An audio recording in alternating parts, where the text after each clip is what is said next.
يا ولد الطباخه زين؟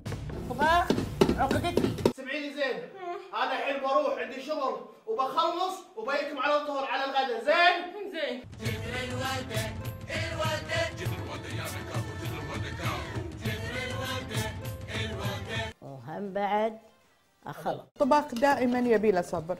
اليوم نسوي خثرة.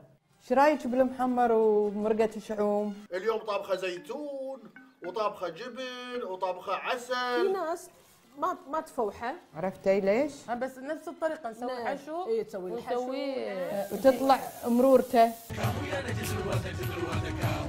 ودي اتعلم الطباخ واريح الناس اللي حواليني وارتاح. عشان تعرف فائدة الطباخه. ام فرج!